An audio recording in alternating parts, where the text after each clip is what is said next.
Six class प्रिय विद्यार्थियों, आज हम आपका संस्कृत व्याकरण में पढ़ेंगे संधि और समास। समास और संधि यानी तो पहले पढ़ेंगे हम समास।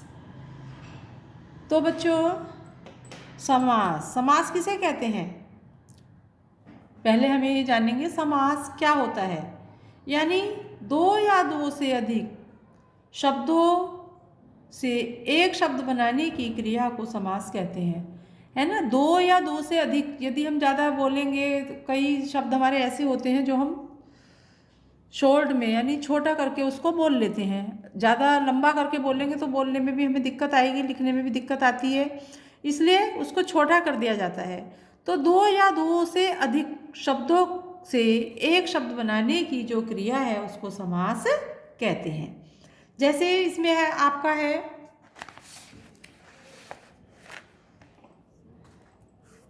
चक्रपाणी, है ना, तो ये समास है। रमापति समास है। अब इसको हम अलग अलग करेंगे। चक्रपाणी यानी चक्र है हाथों में जिसके, वह कितना लंबा पड़ जाएगा, है ना। तो इसको हम छोटा करके चक्रपाणी कर दिया तो ये समास बन गया। तो यानी दो या दो से अधिक शब्दों से एक शब्द बनाने की क्रिया को समास कहते हैं। जैसे रमायापति, रमाया रमा का पति, रमयापति रमा का पति, तो इसको हम छोटा करके हमने क्या कर दिया, रमापति। ये हमारा समासिक पद हो गया। क्या हो गया ये? समास। तो इसे विग्रह कैसे करेंगे, है ना। विग्रह का मतलब होता है अलग करना। समस्त पदों को तोड़कर उसे पहले की स्थिति में कर देना समास विग्रह कहलाता है। जैसे रमापति आ गया ये हमारा समासिक पद, तो रमापति का इसका क्या हो गया, रमायापति, रमा का पति। समस्त पद जिसका समास हो गया, है ना, वह समस्त पद कहलाता है। जैसे रमापति। समस्त पद किसे कहते हैं? जिसका समास हो गया है, जो सामासिक पद भी कहते हैं इसको। तो इसको क्या कहेंगे हम? समस्त पद। तो आया आपको समझ में? क्या है समास? दो या दो से अधिक शब्दों से एक शब्द बनाने की क्रिया को समास कहते हैं। अर्थात छोटा करके दो या दो से अधिक शब्दों को एक शब्द में यानी छोटा करके लिखने की क्रिया को समास कहते हैं। उसमें अर्थ नहीं बदलता है, केवल शब्द ही बदलता है, अर्थ ज्यों का त्यों ही रहता है। अब समास विग्रह कहते हैं समासिक पद को, अर्थात समस्त पद को अलग अलग करना ही समास विग्रह कहलाता है। समस्त पद क्या है? समस्त पद वो होता है जिसका समास हो गया, वह समस्त पद कहलाता है। यानी समास करके जो शब्द बन जाता है वो शब्द हमारा समास समस्त पद होता है। समास के भेद, समास के कई भेद हैं। एक अव्ययीभाव समास, दूसरा तत्पुरुष समास, तीसरा बहुब्रीहि समास, चौथा द्वंद्व समास। ये समास के चार भेद हैं मुख्य रूप से चार भेद हैं, अव्ययीभाव, तत्पुरुष, बहुब्रीहि और द्वंद्व। तो बच्चों, अव्ययीभाव समास क्या होता है? जिसमें पहला पद प्रधान होता है, पूर्ववत अव्यय या उपसर्ग होता है, तथा दूसरा पद संज्ञा होता है। पहला पद इसमें मुख्य होता है, प्रधान होता है, पूर्व पद अव्यय या उपसर्ग होता है ना, और दूसरा पद संज्ञा होता है। यानी पहला पद इसमें क्या होगा? उपसर्ग युक्त अव्यय, और दूसरा पद संज्ञा होगा। तो ये अव्ययीभाव समास होता है। जैसे प्रतिवर्षम, इसमें वर्षम क्या है? संज्ञा है, और प्रति माने ये प्रति उपसर्ग आ गया, तो वर्षम वर्षम प्रति, ये हो गया प्रतिक्षणम, क्षणम क्षणम प्रति। अनुरूपम, रूपस्य योग्यम, रूप के अनुरूपम यानी रूप के योग्य, तो रूप के अनु माने उसके योग्य, रूपस्य योग्यम। प्रतिदेशम, देशम देशम प्रति। तो इस प्रकार से ये हमारा अव्ययीभाव समास हो गया। दूसरा बच्चों आता है हमारा तत्पुरुष समास। तत्पुरुष समास क्या है? जिस समस्त पद में उत्तर पद का अर्थ प्रधान हो। इसमें अव्यय भाव में तो हमने पढ़ा था प्रथम पद प्रधान था, और तत्पुरुष में हमारा क्या है? उत्तर पद प्रधान होता है, उसे तत्पुरुष समास कहते हैं। जैसे राजपुरुष है, राजा का पुरुष है ना, राजपुरुष है राजा का पुरुष। तो इसमें क्या है? विभक्ति जो चिन्ह है वो छुपा हुआ है का, ये षष्ठी तत्पुरुष हो गया है ना। तत्पुरुष के भेद, तो तत्पुरुष के निम्नलिखित कई भेद हैं। द्वितीय तत्पुरुष, तृतीय तत्पुरुष, चतुर्थी तत्पुरुष समास, पंचमी तत्पुरुष समास, षष्ठी तत्पुरुष समास, सप्तमी तत्पुरुष समास, समानाधिकरण तत्पुरुष समास। तो इस प्रकार से जो इसमें चिन्ह छुपा हुआ होता है, विभक्ति का जो चिन्ह छुपा हुआ होता है, उसी के आधार पर इस तत्पुरुष समास को नाम दिया जाता है। अगला आता है हमारा बहुव्रीहि समास। बहुव्रीहि समास क्या होता है? इसमें दोनों पद प्रधान होते हैं, चाहे प्रथम पद हो या द्वितीय पद हो, पूर्व पद हो या उत्तर पद हो, है ना। तो इनमें दोनों पद प्रधान होते हैं, अपितु कोई अन्य पद प्रधान हो उसे बहुव्रीहि समास कहते हैं। इस समास में येन, यस्मै, यस्मात्, यस्य, यस्मिन् आदि शब्दों का प्रयोग किया जाता है। जैसे पीताम्बर, पीतम अंबरम यस्य से, पीताम्बर ये शब्द है।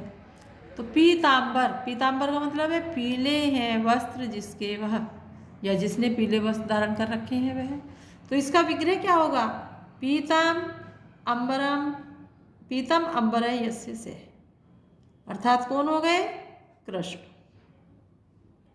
चंद्रशेखर, चंद्रमा है शिखर पर जिसके वह, है ना, चंद्रशेखर है, चंद्रमा है जिसके शिखर पर, अर्थात चंद्रमा है शिखर पर जिसके वह, अर्थात शिव के लिए ये चंद्रशेखर आया है। तो आ गया बच्चों समझ में? जो हमने अव्यय भाव समास पढ़ा था, इसमें क्या था परिभाषा में? पहला पद अव्यय और दूसरा, जो पहला पद था वो प्रधान था और पूर्व पद अव्यय या उपसर्ग था, है ना। और तत्पुरुष समास में कौन सा था? इसमें जो समस्त मतलब इसमें जो था उत्तर पद प्रधान है ना, और बहुव्रीहि में दोनों ही पद प्रधान हैं। अब देखिए बहुव्रीहि समास के भेद। बहुव्रीहि समास के मुख्य, बहुव्रीहि समास दो प्रकार के होते हैं, दो भेद हैं इसके। कौन सा? एक समानाधिकरण बहुव्रीहि समास, दूसरा व्याधिकरण बहुव्रीहि समास। समानाधिकरण बहुव्रीहि समास किसको कहते हैं? समानाधिकरण बहुव्रीहि समास में दोनों पद प्रधान होते हैं, इसमें दोनों ही पद प्रधान हो उसे समानाधिकरण बहुव्रीहि समास कहते हैं। जिसे जैसे प्राप्त धनम, है ना, प्राप्त धनम यानी अर्थात जिस प्राप्त है धन जिसको वह, प्राप्त है धन जिसको वह, अर्थात समानाधिकरण बहुव्रीहि समास इसमें हो गया। दूसरा है व्याधिकरण बहुव्रीहि समास, जिसमें एक पद प्रथमा विभक्ति का में हो और दूसरा पद षष्ठी या सप्तमी में हो। जिसमें पहला पद प्रथमा विभक्ति का होगा और दूसरा पद षष्ठी और सप्तमी विभक्ति का होगा, उसे व्याधिकरण बहुव्रीहि समास कहते हैं। जैसे चक्रपाणि, चक्रपाणि कौन है? चक्र है हाथों में जिसके वह, अर्थात कौन है? विष्णु। तो चक्रपाणौ यस्य से, चक्रपाणि समास का क्या होगा विच्छेद? चक्रपाणि यानी चक्रम पाणि यस्य से, चक्र है हाथों में जिसके वह। तो ये हो गया हमारा व्याधिकरण बहुव्रीहि समास। अगला आता है बच्चों द्वंद्व समास। इसमें दोनों पद संज्ञा होते हैं, पूर्व पद भी और उत्तर पद भी। दोनों पद क्या होते हैं? इसमें संज्ञा होते हैं तथा च शब्द का लोप रहता है। समास विग्रह करने पर च शब्द जोड़ दिया जाता है। इसमें चय नहीं, चय का लोप होता है, चय लुप्त होता है, लेकिन जब समास विग्रह किया जाता है तो चय को जोड़ देते हैं। जैसे पितरौ, पितरौ, पितरौ में माता और पिता, पितरौ का क्या अर्थ है? माता और पिता। तो इसमें क्या समास विग्रह करेंगे? माता चय पिता चय, माता चय पिता चय। तो इसमें चय का लोप हो गया है। काके चय मयूर चय, यानी काक मयूरो कौवा और मोर। पितरौ चय, ये सॉरी काके चय है, मयूर चय। तो इसमें काक मयूरो का संधि विच्छेद, वो समास विग्रह हो गया है।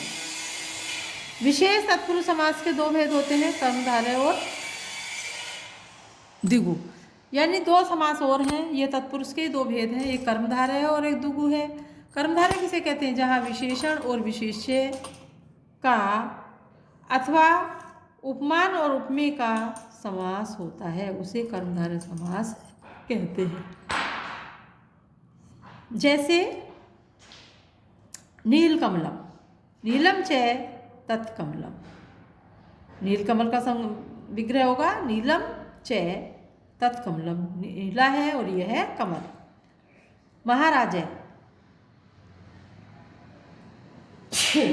महाराजा का क्या मतलब है? महाराजय, महान है जो राजा है ना, तो इसका विग्रह क्या करेंगे? महान चय सौ राजा, महान है जो राजा वह।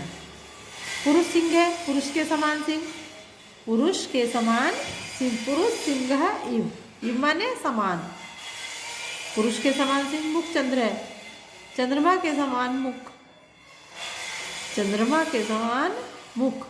तो क्या बनेगा इसका संधि विच्छेद? चंद्र इव सुखम। घन श्याम है, घन के समान श्याम है ना, तो घन इव श्याम। अब आता है हमारा द्विगु समास।